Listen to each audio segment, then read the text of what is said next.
Welcome to this week's episode of Coffee with the Journalist, brought to you by One Pitch. Are you looking for an easier way to pitch the right journalists? Head to our website at onepitch.co to start your free 14-day trial. Our guest on today's episode of Coffee with the Journalist is Aria Bendix from NBC News. As the breaking health reporter, Aria covers a variety of health-related topics with an emphasis on mental health, medical conditions, and public health issues. During the episode, Aria talks about a pitch that provided an entry point to a story she wanted to write. She dissects subject lines and pitches that lack detail, how to format your pitches to her preferences, and more. Let's dive in.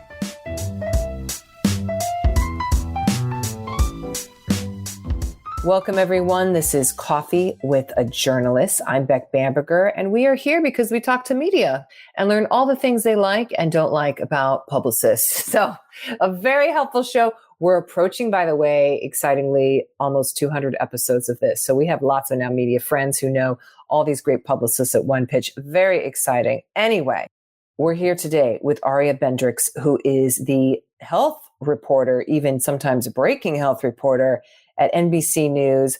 Aria, thanks for being here. Thanks for having me. Congrats on the milestone. Yes. Oh my God, we've been doing this a while. So yes, yes.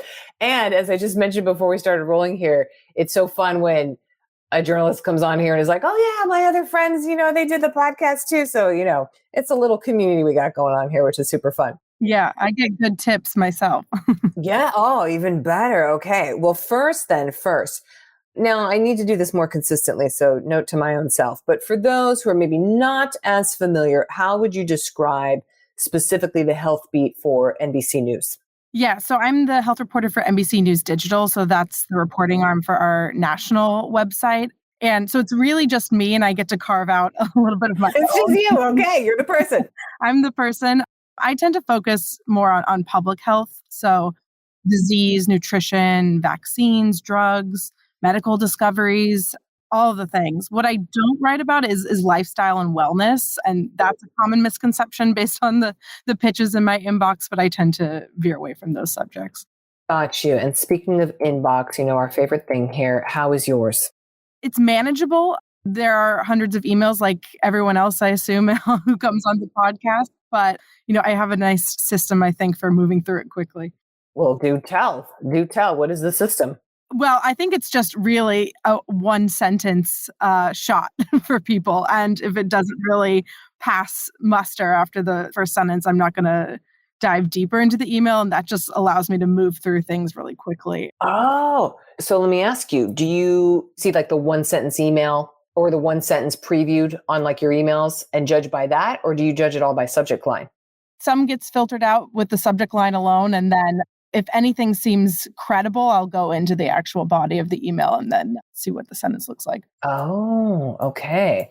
And so do you have any examples of some that you recently have liked? Yeah, subject line wise, I tend to be pretty straightforward in my preferences just because with health, you don't want to get too creative with what you're pitching. So one of the ones I liked the other day was I had gotten a pitch that said public Health MD shares update on urgent medical needs of hostages. And this was obviously related to the Israel-Hamas conflict. I was looking for an entry point on my beat to that story since everyone is writing about it. And I thought that was just the perfect subject line because it had public health in the title. So we obviously knew that they were pitching to the right person. Yep. On the money. Yep. MD, that tells me who the source is. And then two words in there that stuck out, update and urgent. And often those words are used hyperbolically in subject lines, but in this case they were not, because obviously this is an urgent story and the person I interviewed had new information actually to share. So I did end up writing a couple of posts for our live blog on that story, and it was all because the subject line grabbed me initially. That's great. And was it from a publicist team? It was from a nonprofit, so I think they want to get the message out. But in this case, I think, that was the best way to connect to what was happening on the ground there. Wow, I like it. Okay. Do you have another one, perhaps? I do. I mean, the rest of mine that I really enjoy, they're all expert related, I think it comes as no surprise that on the health beat, you're always looking for sources. So anytime I can see that in the subject line is great. What I just got this morning was, abortion rights on ballot in Virginia, Ohio, feminist and gender expert available for comment. So it is directly telling me the news and then what they're offering. So that's a win-win in my book.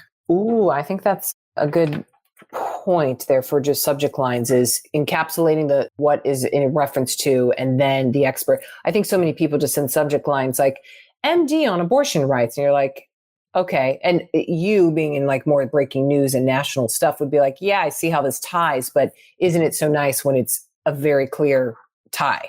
Absolutely. Yeah. You need to know what they're willing to comment on. Yes. And sometimes I'm getting the news from that subject line itself, which is even better. Maybe it's a story I missed. And I think, oh, shoot, should I be paying attention to that because I was working on something else that day? So it's really nice, too, when I'm actually informed of a story that I may have escaped my radar. Oh, look at that. Okay. So then what do you do with the emails, the pitches that are just not a fit? I try to respond to ones that are credible or even ones that I have a pre-existing relationship with. But unfortunately, I am a ghoster sometimes in the sense that no response is the response because of the volume. And I do get a lot of consumer products or just pitches revolved around a specific company, which I'm sure a lot of journalists do. But on my beat in particular with health, you just want to be really careful to avoid those. And it's so much of my inbox that I just have to pass right away. Yeah. Why do you think that happens, by the way? Why are you getting those bad pitches? I understand there are very small companies out there looking to make a name for themselves and probably a lot of interesting products. But, you want to go to someone who actually does reviews. Maybe from the reader perspective, there's not such a clear delineation always of what is a consumer review versus a standard piece of journalism. And we could do a better job of that too, making that clear, and especially in our own bios. Yes, perhaps so. That's a very generous answer, by the way. Aria, you're not saying no one's reading my articles. They just bad pitch me. Okay. So sometimes you ghost because you have to, but otherwise, do you keep just kind of your own Google file of your email? So when you need to search and find someone, you just do your own searching through your inbox? I will do that, but I think you may know this from interviewing previous NBC Universal reporters that we are that news organization that deletes our emails after 60 days. So we are not able to search our inboxes as extensively as some other news organizations. So I do have a Google spreadsheet with sources that I am interested in or ones that I've spoken with in the past. And so I can at least hang on to things that seem promising. Oh, okay. So you got your own sheet. How do you get on the sheet? It's just things that are on my beat. I sort of separate it by subject matter. Usually I'm looking often for some sort of credentials when I'm talking about an expert source. So working for a university, affiliated with a hospital, that type of thing often comes up. Gotcha. Is there any complaint you have about publicists? I think we're all doing our job and it should be a symbiotic relationship. Yes, it should in theory. And I think doing your research obviously is really important. Specificity in the language of what you're pitching. The other day, I got a pitch for an expert who has some great insight on emerging trends in health tech, which tells me nothing, right? What the expert, what's insight, what's the trends? Yeah. So I think my gripe is just not giving me enough information to make an informed decision. And I don't know if it will waste my time or not, right? If I don't know what you're suggesting that I write about. And then I guess overhyping of pitches is one thing that comes up a lot. Oh, such as? So when something is, they're saying it's innovative or groundbreaking or paradigm shifting. Innovative. Mm-hmm. It usually is not. Like a good idea will sell itself. It will speak for itself. And so you got to get rid of the buzzwords. Maybe some people look for it and that piques their interest. In my case, we just want to be wary of anything that comes off a bit hyperbolic. Yeah, that is a fallacy of PR people, unfortunately. I don't know what that disease is about, but yes. Today's interview will continue after this brief message brought to you by OnePitch. Are you curious to learn about the unique ways OnePitch helps brands engage with the right journalists? Head to onepitch.co and create your own custom media list in 5 minutes or less. Now back to today's episode. Okay, what about exclusives or embargoes? Love both. Great. I mean, as a journalist, obviously, I want to be first to everything. So I'm not ashamed to admit that I do perk up when I see the word exclusive in a subject line. If it's a false advertisement, though, it kind of has the opposite of effect of putting me off. So if people are pitching something like exclusive, everyone is trying a new trend on TikTok, that's not an exclusive story. You get a little upset when you see that. Embargoes are my bread and butter as a health reporter. So most of the big studies are sent to me under embargo. That organizes the bulk of my coverage. It's a word that heavily populates my inbox. So always happy to see that, because as a health reporter, it tips me off that, this is something, if they're putting it behind embargo, they've been planning for it, and it's probably a decent, credible study. Okay. Is there anything you're working on right now that you think about how you're going to source? In other words, you're like, okay, I got a story that I need on this. What's your protocol? And I don't usually ask this, but anymore, in earlier episodes we would, but just like, how do you go about crafting the sources for a story? That's a really good question. I think it depends on the type of story. Obviously, if it's a more patient-focused story, which I'm doing a feature right now on young individuals sort of in their 20s and 30s who have been diagnosed with colon cancer. And so finding those patients is difficult because it can sort of feel like you're sending, messages out to the void. So I do sift through my inbox to see if anyone has pitched something related to colon cancer, reach out to nonprofits, to medical orgs, hospitals, even old doctor contacts that I know they treat this disease. Do they have any patients in their roster that they're willing to connect me with? But I'm always open to finding more ways to do that, because the patient ones are the most difficult ones often to source. Okay, everybody, hear that? Patients having those lined up. Okay, then I already asked about just kind of the articles and kind of sussing out that. Relationship building then. So someone's never worked with you before. Maybe they have some patients. They're listening to this show. They have that MD that specializes in such and such cancer. What's the best way for someone to make a connection with you, but also keep it going? I think that's the other piece. One and done of like, hey, we did a story once together. Fine. But keep it ongoing. How would you suggest? Yeah. I mean, I am a big fan of email first. And then once we have established that relationship, I do like text message, and I will accept, the occasional call. Yeah, yeah. I have to be on my work phone a lot, so I find that's just a quicker way to message, and it feels a little less formal that we can easily trade pitches or yeses or nos back and forth via text. I don't think a cold text is the best approach. No, I was going to say. If I know you are, then, yes. then yeah, I'm happy to respond that way. Oh, okay. One of the first people I've ever heard for texting. Okay. Got it. And so email first, maybe eventually you upgrade to text. Do you ever see people in person? I used to in the earlier days of my career. I think I'm still building sources. At this point, I feel like I'm a little more sparing with you got coffee dates and such. But again, I think if it's someone that I have worked with in the past and I feel like we are aligned in terms of what they're trying to pitch and what I cover, that can be a productive coffee date, right? To talk a little bit more about what's on my radar. And even if we do it virtually too, that I'm happy to do that, especially since not everyone is based in New York. So maybe an eventual upgrade to a coffee date. Okay, everybody. Noted. First email, then text, maybe coffee. Okay, how about a rapid fire session here? Aria, I have some quick questions and you can give us your blazing answers. Okay, let's do it. Let's do it. Okay, video or phone interview? Phone interview. I use a transcription service. I really like to highlight quotes as we're talking, and it's really hard to do that with video. So I do love the phone. Bullet points or paragraphs in a pitch? In a pitch, bullet points, but everywhere else, paragraphs. Okay. Short or long pitches? I like short, but not too short. So I want the top line summary and then 2 or 3 key details, just so it's not too vague. Images attached or a Dropbox zip file? I actually don't have a preference, I think, with this one. Either is fine. If they're good images, they're good images. I'll find a way to open them. Okay. And we alluded to a little bit with the email, but email or how about a Twitter or X DM? Are you on X? I am. I'm not as active as I used to be. So I don't think that's the best way to reach out to me. I think I am an email person through and through.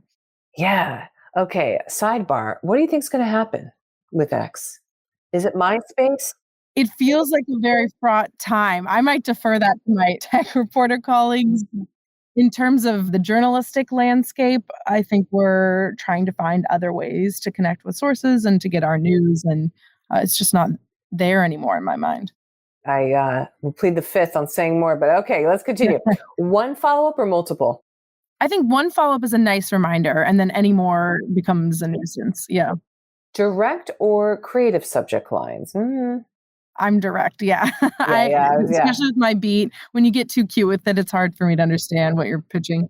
And watch that hyperbole, as we discussed. Press releases or media kit? I think media kit, but I'm not really picky either way. And then is there a time you read pitches? I read most of the pitches in the morning with my coffee as I'm sort of sifting through the inbox. And I am deciding at that point what I'm going to write about for the day. Usually I like to wrap up my stories in the evening and then start fresh in the morning. But okay. One a day and then start the new day. Mm-hmm. I do monitor the inbox throughout the day, though, which I'm trying to get better about not clicking on every email that comes up. Yes. Oh, aren't we all? And then we also talked about sources, but if you want to elaborate, the types of sources you really are gobsmacked for. Yeah, that's a good question. I mean, sort of broad strokes, I'm looking for doctors, nurses, scientists, public health officials. And then from the patient perspective, I really would like to see stories that I've never seen or heard of before. I can give an example from the other day. This was a PR person who I had established a relationship with another story. And she did call me the other day, late on a Friday, and pitched this couple who had been married for 63 years. And they essentially had heart attacks right around the same time. What's right around the same time? Like the same day? That's what they think. I mean, it's hard to tell the exact moment sometimes because it wasn't one of those ones that required immediate surgery, but they went into the hospital together and they had back-to-back surgeries in the same hospital, were recovering in next door rooms. Essentially, if you've seen The Notebook, it was kind of like the Notebook couple. Oh my gosh. We're just going through this health scare together, and luckily they're fine, but it was one of those stories that I didn't know was medically possible. And it was just so heartwarming that they had recovered and were doing it together. He was sneaking into her room to take care of her. I thought I just have to write this, even though it's late on a Friday. Yes, it's very touching. Yeah. So something I've never heard of before is always a good find. Okay. Send her something she's never heard of. Okay. Aria, is there anything you want to promote, talk about, emphasize, whatnot? What you got? I'll plug a recent feature I wrote alongside my colleague, Alicia Lozano, about the mental health crisis in Maui. Yes. I'm looking at it right now. Yeah, 2 days ago. Yeah. It took us months to report this one. Alicia took several trips there. It was pretty heartbreaking to write about, but I think an important story. So if people want to take a read, we'd appreciate it. We put our heads and souls into that one. Yeah, I'm looking at it right now. How many trips did she do, by the way?